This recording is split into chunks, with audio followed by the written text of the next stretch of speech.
Colossal Biosciences has bioengineered 3 wolf pups using grey wolves as a base and genetic material modelled after the extinct dire wolf. So we hear a lot today about gene editing and cloning, but what's actually different about these dire wolves from traditional cloning? For example, the first cloned animal, Dolly the sheep. So in traditional cloning, you're taking the entire genome, all of the DNA of an animal, and putting it into a new cell to create a new identical twin of that donor. So Dolly is an identical twin of Dolly's official biological mother because all the DNA was transferred.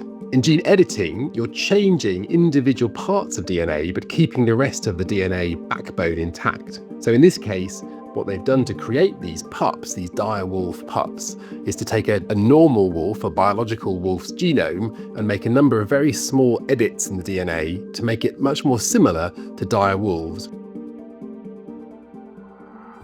The pups, Romulus, Remus, and Khaleesi, were born in a lab and are the first in the world with edited DNA aimed to mimic traits of the dire wolf. Scientists made 14 gene edits, including those related to size, skull shape, and fur colour.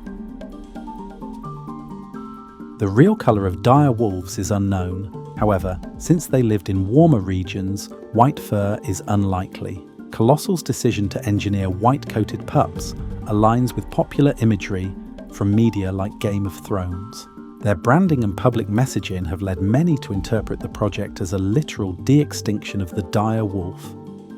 So if we're thinking about de-extinction, just how possible is this kind of technology? You've got the kind of Jurassic Park analogy of finding ancient DNA and bringing back an entire dinosaur. And that is definitely at the moment not possible and may never be possible. That's primarily because over time, DNA degrades. So the older the DNA is, the more fragmented and destroyed it is. So that's why we have DNA information from, for example, relatively recent fossilized animals like Ice Age animals, but no one so far has got good DNA information from a dinosaur. Dire wolves went extinct approximately 10,000 years ago, and their DNA is too degraded for exact cloning. So this is not the resurrection of a species, it's maybe a small step in that direction. To me, I think they are most similar perhaps to something like a dog breed. They have the basic genome of a grey wolf in most parts, but they have a small number of genetic changes that make them look different. They have different coat colour, for example. So some people instead are referring to them as functional proxies. They're not the actual species, but they behave more like it and they look more like it. Some experts see the project as a PR stunt, emphasising that conservation and rewilding efforts would benefit more from supporting existing endangered species. Colossal plans to expand gene editing and bring back the woolly mammoth, dodo, and Tasmanian tiger. You have to think very carefully about everything we know about the ecology and the ecosystem of that animal before bringing it back. And in many cases, we just don't have that information. We may assume, for example, that a mammoth ate particular sorts of vegetation, but we don't know that for sure. And until we do, I think there's a lot of caution around bringing back an animal that may not be able to survive. During the Pleistocene epoch, also known as the Ice Age, dire wolves thrived in glacial environments, preying on large herbivores such as bison, horses, and juvenile mammoths. The other issue is that in many cases, scientists deliberately engineered tendencies into animals to prevent them escaping and going wild. So many cloned animals, for example, have particular genetic defects, which means they have to be fed a particular diet. People might remember this from Jurassic Park, and therefore can't escape into the wild. Those are really, really useful safety mechanisms, but of course they also constrain the animal to a behaviour that it never had when it was not extinct in the first place. To bring these pups into the world, Colossal used domestic dogs as surrogate mothers. These surrogates were carefully selected for their health and size to carry the genetically edited embryos to term.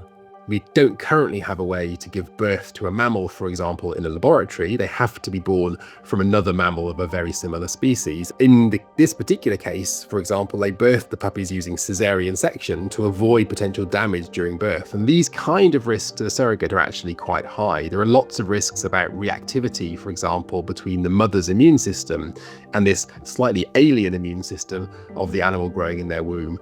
For instance, if you're thinking about doing woolly mammoths and potentially having a surrogate elephant, I think lots and lots of risk, lots of concern around how that might work. Colossal is using de-extinction technology to help protect endangered species, developing vaccines for elephants, supporting in vitro fertilization for the world's last 2 northern white rhinos, and building biobanks to preserve genetic diversity for future conservation.